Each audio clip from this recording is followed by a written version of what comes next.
Do you know that 94% of organizations, big corporate organizations, were victims to phishing attacks in 2024?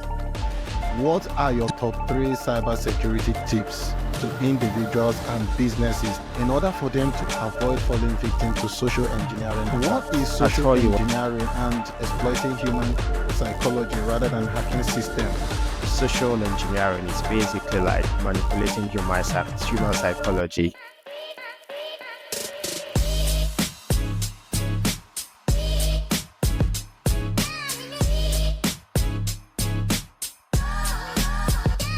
Welcome to How Safe Is Our CyberSpace, the podcast where we break down the tactics of cyber criminals and, more importantly, we teach you how you can protect yourself. I'm your host, Chinedu Francis, and today we are exposing the psychological tricks behind social engineering attacks. Joining us remotely to dissect this topic is Ekom Ibiok. Ekom, a cybersecurity consultant with master's degree in cybersecurity from the University of Wolverhampton. Welcome, Ekom, to this show. Thank you very much, Francis, for having me. I do appreciate you bringing me on board for this show.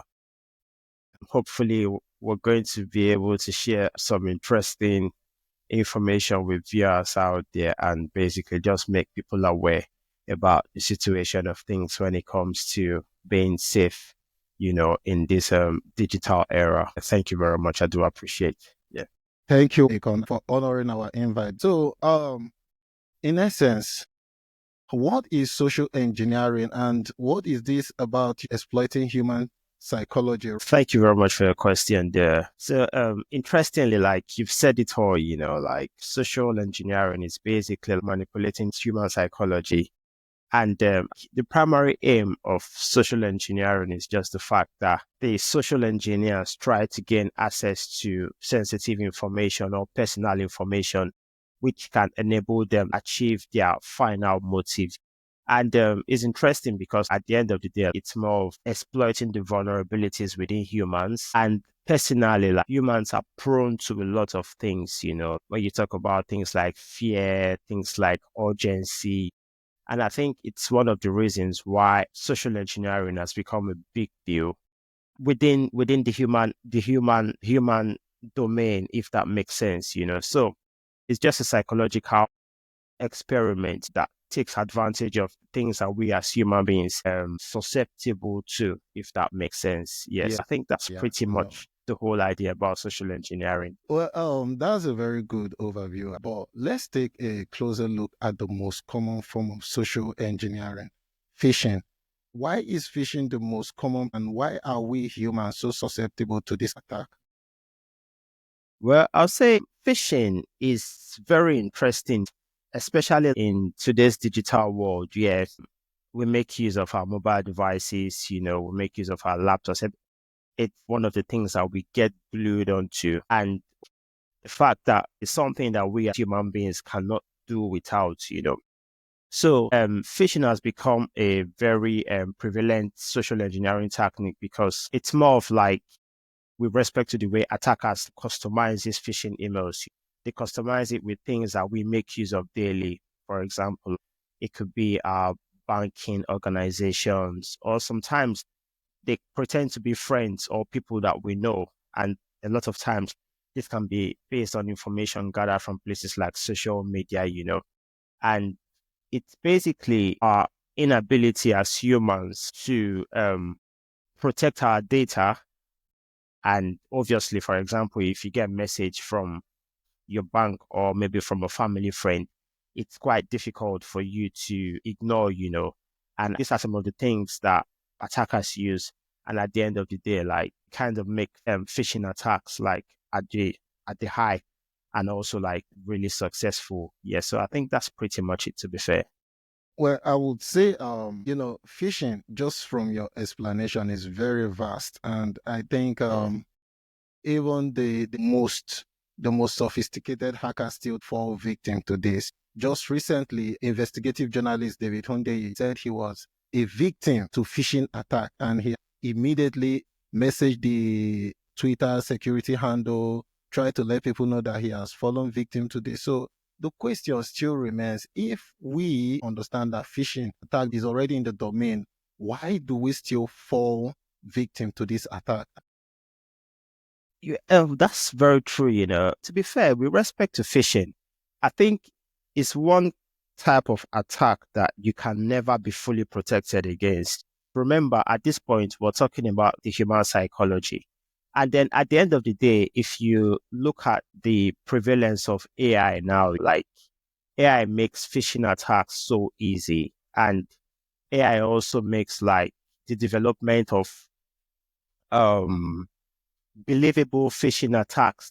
AI makes creates sophisticated phishing attacks. So like I think is a situation that number one, because of the tools available out there, phishing attacks are so easy to implement now. And there's a lot of people doing these things. And just imagine I'll give you a typical example. When you wake up in the morning and like you go through your mailbox, the amount of spam emails you receive every day. Ideally, depending on how busy your mailbox is, our mailboxes are always full. If we're not getting messages from our banks, we're getting messages from our telephone providers, we're getting messages from friends, we're getting messages from like work colleagues, we're getting messages from marketers, people advertising products and things like that. So at the end of the day, like 50 emails coming, and let's say about 30 are from people you don't know, unsolicited emails, basically phishing mails, Imagine getting 30 phishing emails every day. There's a chance that within a year, you might fall for like 2 or 3, It's just the rate at which these phishing attacks keep coming in. And the fact that a lot of times we humans, we fail to look into these things properly and look out for ways that we can actually protect ourselves. I think it's one of the reasons why phishing attacks are on the high, to be honest, and successful phishing attacks, basically, I would say. Let's put it into perspective. If I receive an email from, let me say, support@paypal.security.com asking me to reset my password, how can I tell if this is legitimate or a phishing attempt? Considering the fact that the top level domain endpoint is somehow close to PayPal, how do I say, okay, is this legit or not legit? Is there any tool that I can, take this email to check this thing out and figure out if this is real or if this is a phishing email? Yeah, that's a very good question as well. So this is what I always like to tell people, Google is your best friend in the first place. Like even in the aspect of like visiting websites, if you receive a link from maybe paypal.com, whatever, and you need to go on that website. I always advise people, if you're not very sure about the link, go on Google, And talking about like emails coming in from domains that maybe typically look like PayPal, maybe they take out the L at the end of the PAL and replace it with like I or something. I think in situations like that, like you just have to be very, very vigilant. That's the advice I can give people. Because at the end of the day, I was going to go deep into the whole technical conversation about like looking at email headers and getting this source You IP. can Yeah. you can share your screen with us and probably run such breakdown, because this is what this podcast is all about. This podcast is an avenue where we ask hard questions and then we get professionals who are knowledgeable in this field to answer these hard questions for our audience. So it shows how we can first get to determine if a particular email is a genuine email or an illegitimate email, for us not to fall victim to this phishing scam. Words like as what I have on my screen is like obviously confidential data, and I can't really open up everything I have on my screen now. Okay, so this is my screen. This is email address of an email that I've just received from Coach. Okay. So I think in terms of going much more technical with things, if you open up the mailbox, there's an option. If you see there's a 3 dots at the top right corner there, and you can see where it says mark as on red, star, block senders, filter messages like this, view raw messages, print. So a lot of times what I usually do is I go on that option that says view raw messages. This is an example of an email header. If you look here, you can see things like the destination IP address. So this is the destination IP where the email has come from. And what you can do is there's applications like Virus Total. What is my IP address that gives you like information about origins of like email addresses, So in this situation, that is an email header now. So what I can do is copy this destination IP address from the email header, and I could go into Virus Total.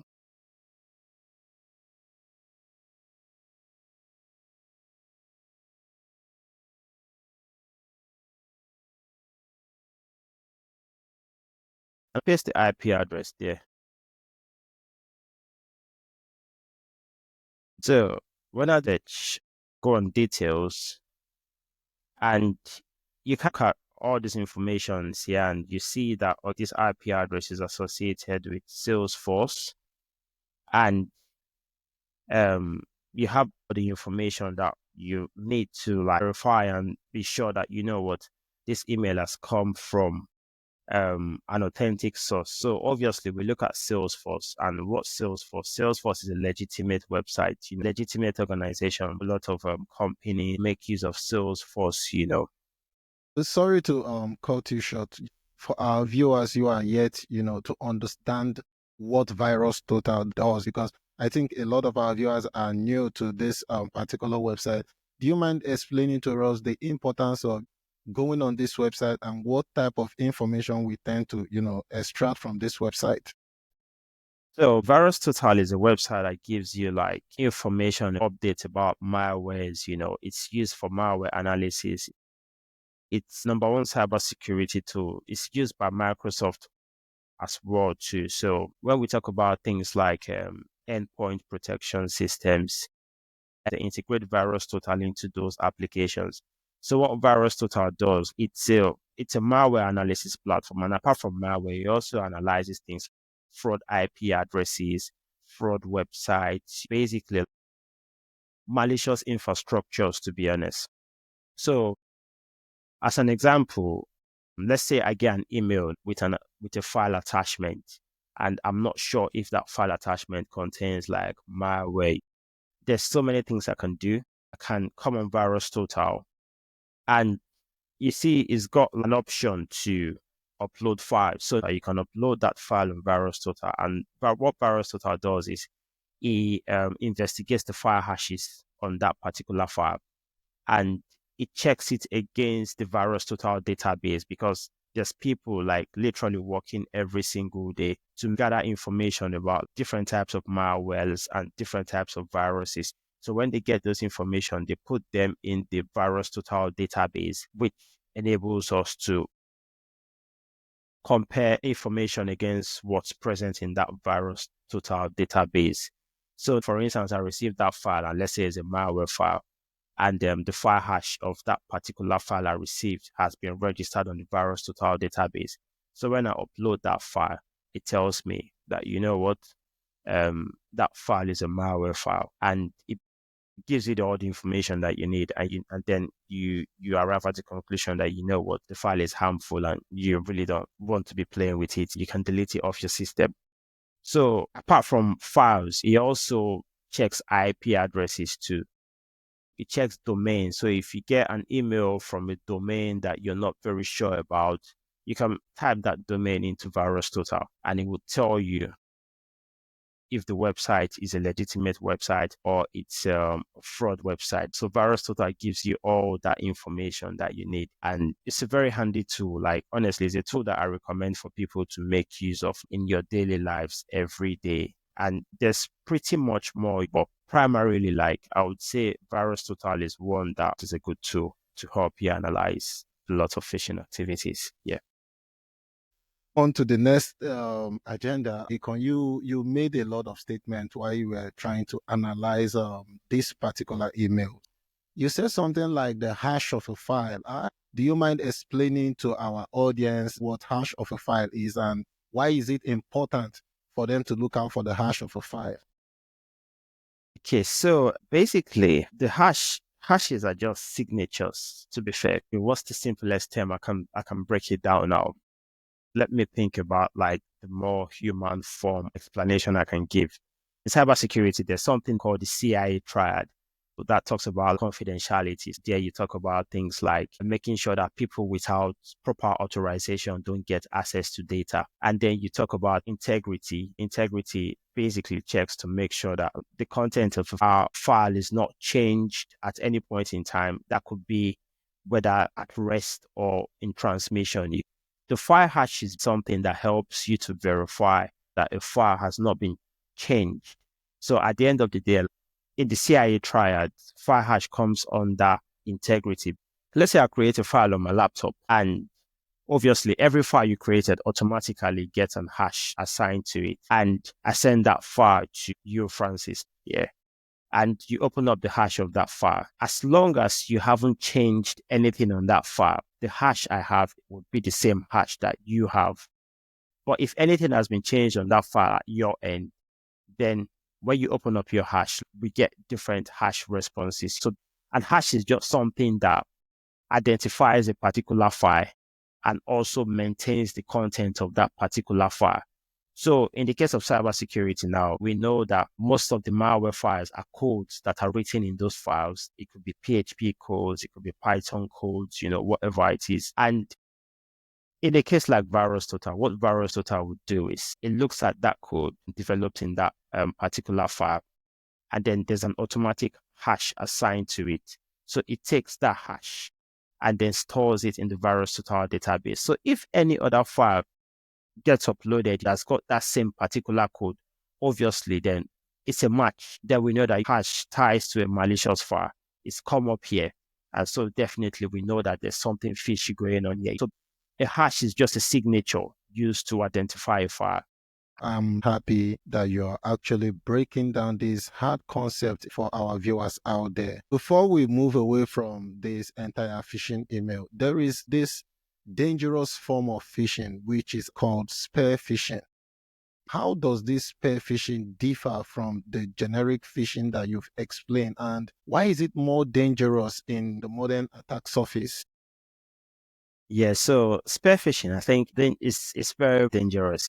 With the general idea about phishing email, it's like casting your net into the water and expecting to just get something. But with spear phishing, it's one that you really take your time to study people. And to be fair, most of the people that are targeted when it comes to spear phishing are people in like top positions, key stakeholders in industries.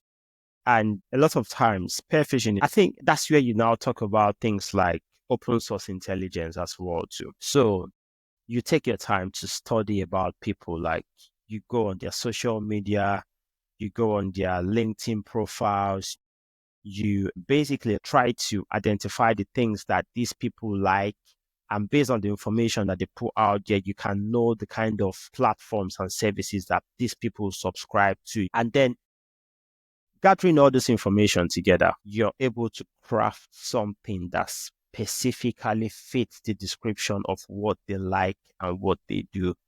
So I think that's a different level of phishing at the end of the day. So it's targeted. It's not something that you just set up, you just do and you send to random people. You do it and it's designed for a particular person, and it's designed based on the information that you've been able to gather from that particular individual. And that's the more reason why it's always very important for people to be careful about what we post on our public spaces like Twitter, Instagram, LinkedIn. Just being responsible with our information is one of the key things to helping us ensure that we don't fall victim of things like spear phishing, honesty.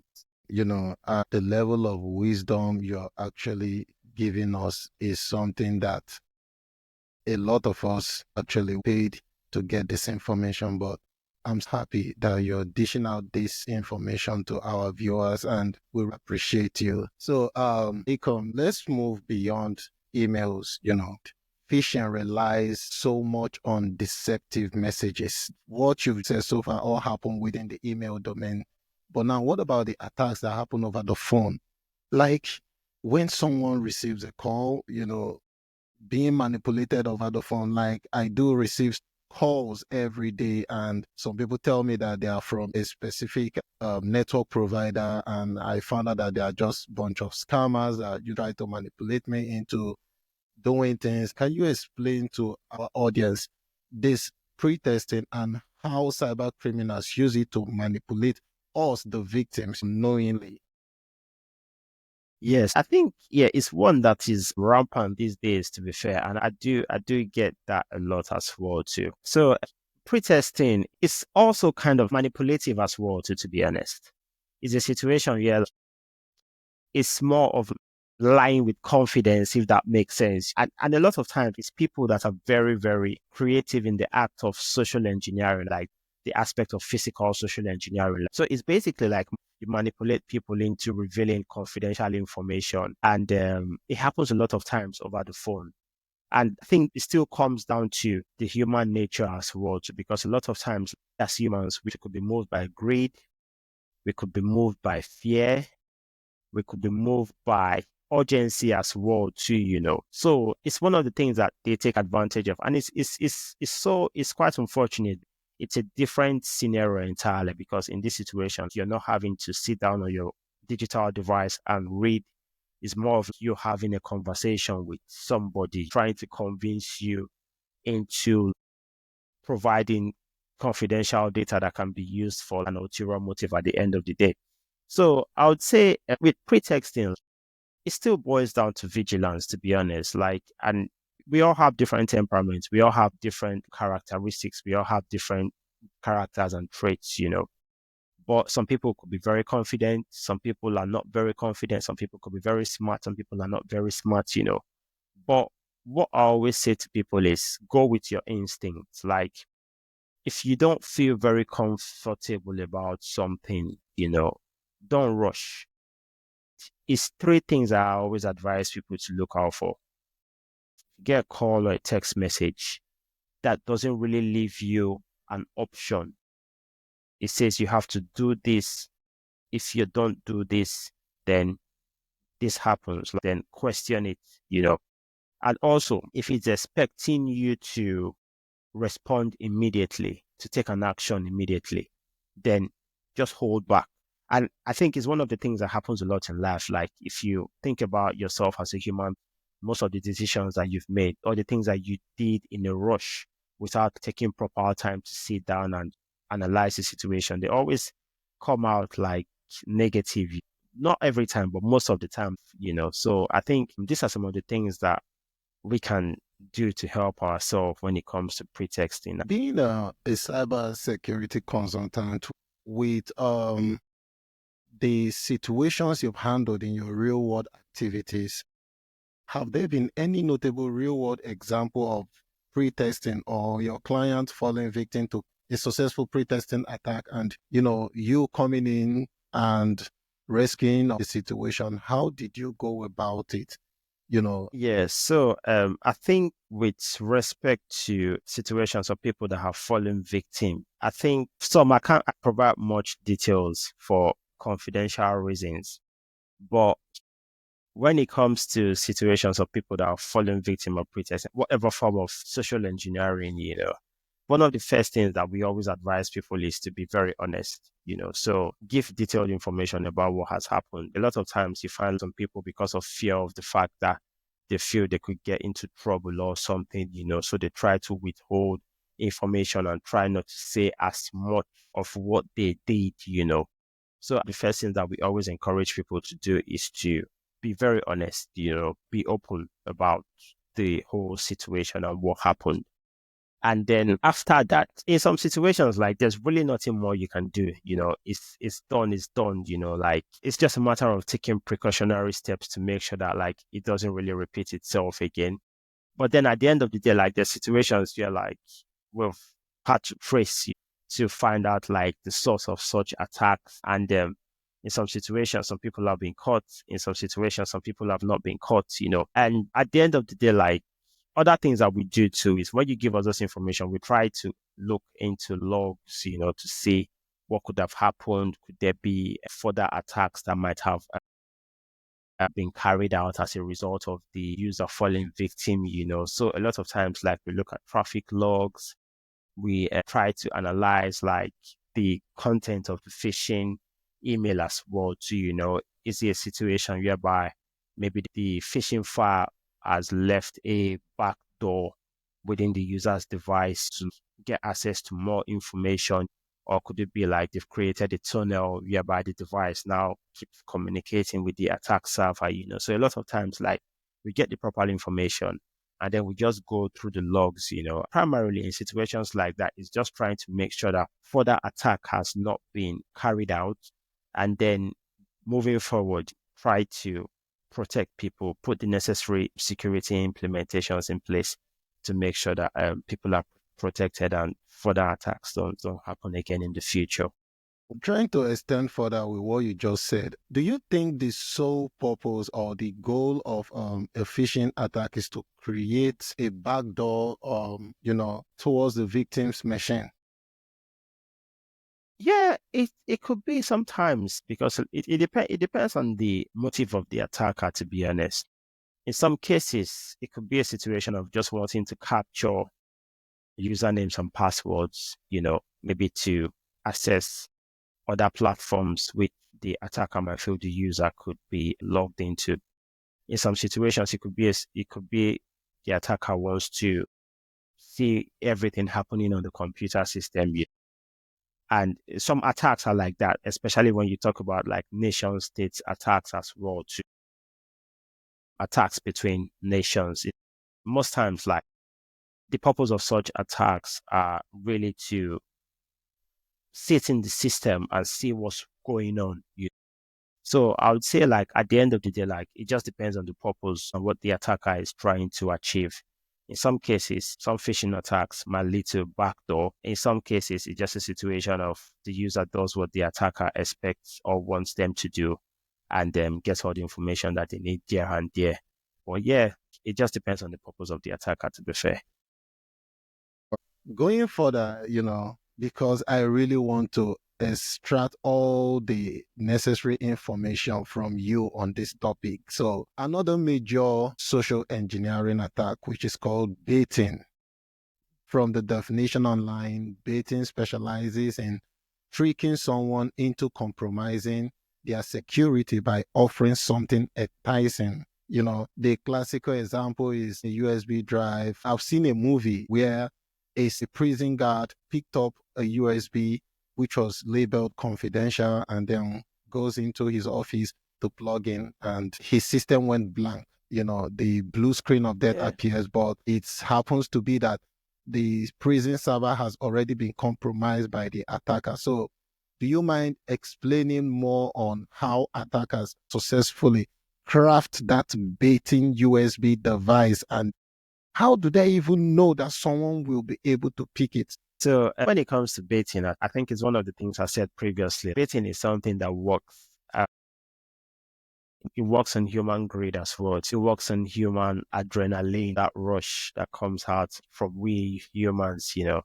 For example, seeing a free USB drive, the first thing that comes to your mind is, oh, that's a free USB drive. I could use it to store my data. I don't need to buy USBs and things like that. And then you just think it's a free gift. Somehow, I don't know if greed is the right word, but it can be classed as greed because at the end of the day, you really don't want to spend your money to buy something that you need to buy. You rather pick it up from the floor. So and it's interesting because like they are crafted, obviously, like these are designed by seasoned malware developers. They write the codes on those USB devices, and as soon as you plug them into your system, they execute. And it depends. Maybe the code has like requires some form of internet connection, and you've got like maybe a reverse shell in a server somewhere that the attacker has created. And it just depends. They could be written in any form. And then at the end of the day, it might also interest you to know that there's been situations where attackers basically looked out for people that work in certain companies and prepared USB sticks and posted them to those individuals, making it seem like the USB sticks came from their company, So that's very interesting as well. So at the end of the day, like it shows you how far that being careful to not pick up USB sticks and things like that when you see them on the road is still not enough, It still baffles me. Like, Yeah. I understand the concept, but I want you to dig a bit deep into how can an attacker get a USB drive and then craft something malicious into it? Like, what really goes into that USB that makes the attacker to get whatever information when a victim like us, picks it up randomly from the floor, puts it into our system, and then we see a blue screen of death? What kind of code does the attacker have to put in that sends the call back to his own system while destroying my own system? Okay, so basically, I think this is where we talk about things like ransomware, and I mean, to be fair, codes are everywhere. Codes are being developed every single day. And when we talk about these codes, we don't need to really think far. Programming languages, you talk about things like PHP, you talk about things like Python, even some malicious codes are developed using JavaScript these days, And so you've got the USB device, for example. Yeah. And let's say the attacker got the USB device from the shop or wherever, And then that USB device, maybe what the attacker did was he wrote some malicious code and created a PDF document and embedded those malicious codes into the PDF document. And in certain situations, like there's USB devices that as soon as you plug them into your computer, automatically, like the files just get transferred on your computer device. In all honesty, like I really don't know how to write this because primarily, like I'm not really a programmer, but then like all these things are done by writing codes. And what they do is within those codes, it's typically the whole thing about like creating a reverse shell. So when it comes to communication in attack, there's something called the reverse shell. So basically, I write the code and embed it into a PDF file, and then I put it into a USB drive. Yeah, as soon as you connect that USB drive, the PDF file gets downloaded into your computer device automatically. And the file gets into your computer device, it executes. So what happens is within that code, there's a reverse shell basically. So as soon as that file runs on your computer device, there's a session open on my attack machine. So I basically like just have connection to your computer device and I can do whatever I want to do. I can access your device. In some situation, it just depends on the nature of the code. If it's a ransomware, if it's a situation of a ransomware, maybe the attacker would craft the code in such a way that as soon as the file gets into your computer system, like you said, with the blue screen of death and everything, your system just gets shut down. So they are dedicated programmers, that people that have spent their life like writing codes that do all these things. And I think primarily like what we can really do is just to defend against these things, to be honest.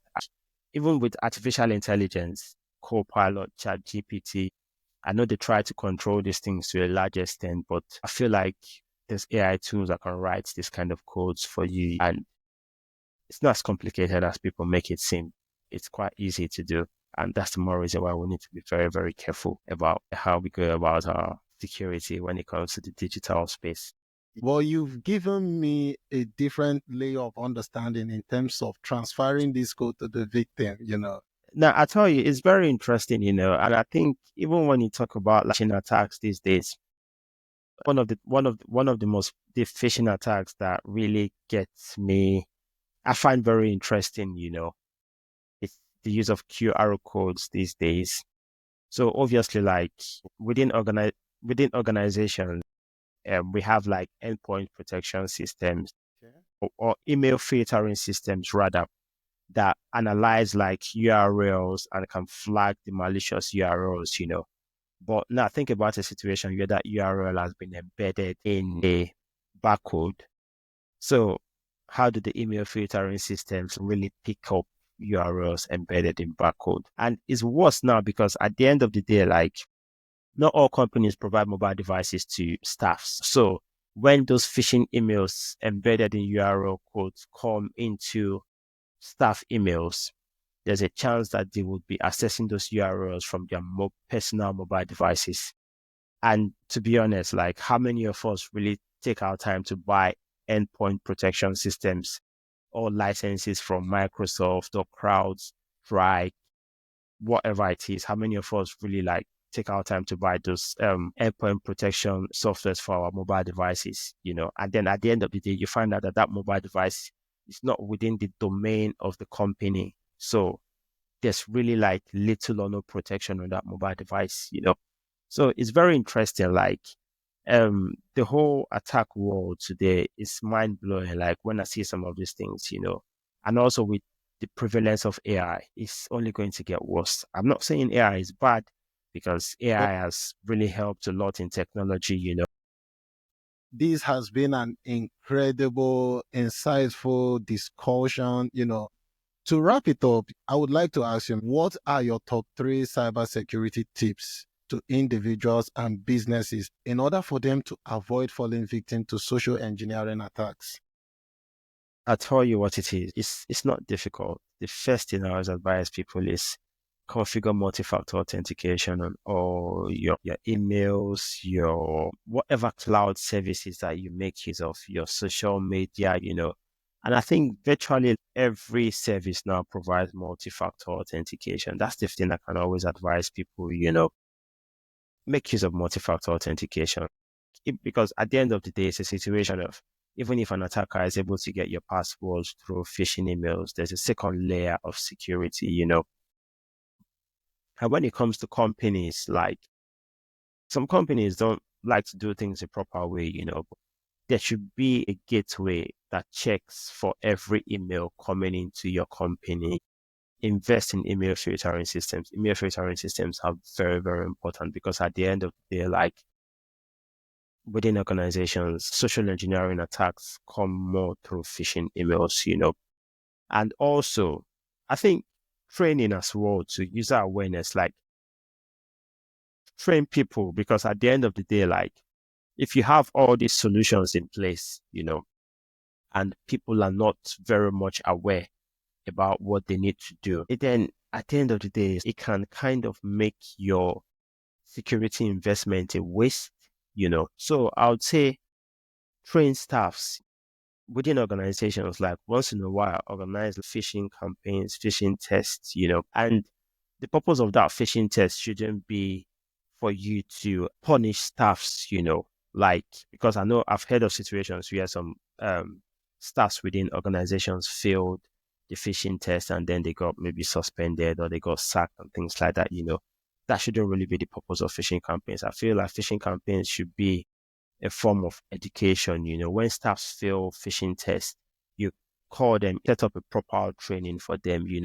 So at the end of the day, like you don't want to create a culture of fear within your environment because remember, phishing attacks is one of the things that it thrives on fear, thrives on urgency, thrives on greed. So I think my top 3 picks would be training, MFA, and then invest in email filtering and ultimately endpoint protection as well too. Ekom, I so much appreciate you joining us on this episode to share your vast knowledge with us on how safe is our cyberspace. I think I need to implement this advice you just gave to us, especially the multi-factor authentication. I think it's very, very important that we out there, all our social media platform, all our devices, we need to enable multi-factor authentication because this is the key. This helps us not to get infiltrated. This helps us not to get hacked. And this is also the best form of security to any device. And for, the big organization out there that would want to, consult Ekom, we are going to put his information out there for you to consult him because with this level of knowledge, I don't think your organization will be lacking behind if you consult him today. Ekom Ibiok, thank you very much. And we will be looking forward to speaking with you someday in the future. This concludes today's episode of How Safe Is Our Cyberspace. See you next time.